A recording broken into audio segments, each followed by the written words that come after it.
Thank you. I'd like to yield to the senator from Florida for 5 minutes. Thank you, Chairman. Well, first, thanks each of you for being here. Thank you for what you do each and every day. Anyone who pays attention to the evils of the Chinese Communist Party knows the name Jimmy Lai. Jimmy is a great advocate for free press and a hardworking entrepreneur who is being held as a political prisoner in Hong Kong because he didn't cower to Xi Jinping or censor the atrocities he committed. What the Chinese Communist Party is doing to him is disgusting. And let's be clear, Xi Jinping and his thugs are responsible for this abusive treatment of Mr. Lai, not the government of Hong Kong, which is nothing more than a puppet of Beijing. Jimmy's a friend. It's an honor to speak on his behalf and do whatever I can to help return him to freedom. To each of you, what can be done to help Jimmy Lai and other political prisoners?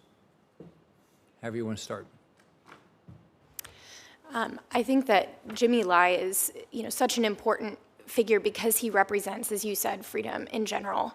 I think there are several things that Congress can do and several things that the administration can do. First, it was encouraging to see that Jimmy has been adopted by a member of Congress. That's an important move. But I think that beyond this, it would be great to see State Department expanding its ability to prioritize political prisoner release at the executive branch level. I advocated in my Hudson Institute report, which I published last December, for the creation of an Office of Political Prisoner Advocacy that would augment the work of the Special Envoy for Hostage Affairs and make it so that it is squarely within the U.S.'s realm to be able to not only advocate for U.S.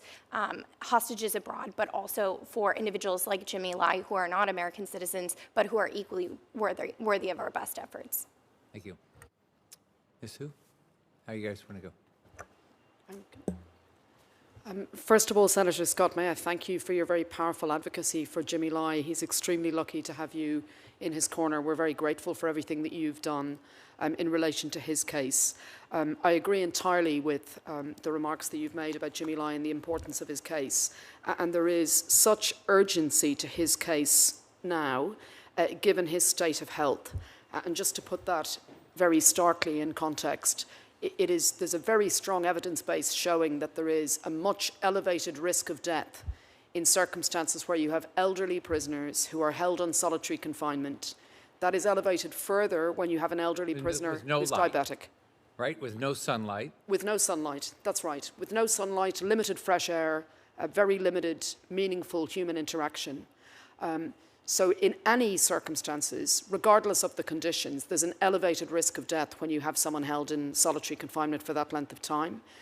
International law is clear that once you hit 15 days, that's problematic. He's been held in solitary confinement for over 1,600 days. That's what we're dealing with since December 2020. So there's an elevated risk of death in any event.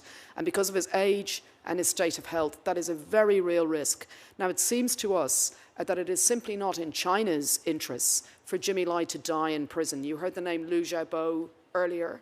It seems to us that if, as the Chinese Communist Party repeatedly say, they consider Jimmy Lai to be a notorious anti-China element and to be a risk to national security and so on, turning him into a martyr doesn't seem to be in their own interests either. We think there's a critical moment coming up now because as more focus is turning to US and UK relationships with China, it seems to us it's essential that Jimmy Lai's case is resolved before any talk of normalization or closer relations with China progresses. Our view is that Mr. Lai must be released before China is taken seriously as a credible negotiating partner, and we need to start seeing conditionality and consequences to engagement with China while Mr. Lai remains behind bars. Thank you. Senator Scott, thank you for your attention to this very, very important measure. I know that you were in Hong Kong in 2019, so I think your experience with Hong Kong also reflects the PRC's takeover. In regards to Jimmy Lai, I think in my opening remarks, I mentioned two recommendations. One is to prioritize human rights as a core U.S. foreign policy principle, and secondly, for the U.S. to urge for the release of Hong Kong's prisoners of conscience, including Jimmy Lai, Chow Hang-tung, Leung Kwok-hong, and Owen Chow. And I think it is a very, very crucial moment that we mention these names in every conversations that we are having with the PRC, including in regards to AI and trade. I think it's so crucial that we continue putting that pressure from the Congress and from the executive branch in regards to call for the release of Jimmy Lai and then the others. I agree completely with all of these suggestions. I would just add that you and or members of the subcommittee, other members of the Senate, people in the administration, should relentlessly ask to see him, even if you know you're going to be denied, and insist on his release. It could be transactional, it could be situational, but the reality is that one of the ways that the US and the German governments eventually secured the release of Liu Xiaobo's widow, who was arbitrarily detained for 8 or 9 years after his death, confined to solitary in her apartment in Beijing, was that they just kept asking. Angela Merkel just kept asking. Every single time she saw Xi Jinping, she just said, "You have to let her go. You have to let her go." And it was just, it was that consistency and that the requests were made at that level. And I think that's something that easily people who are as committed to this issue as you are could do. Thanks. Thanks for what each of you do. Thank you, Chairman. Thank you.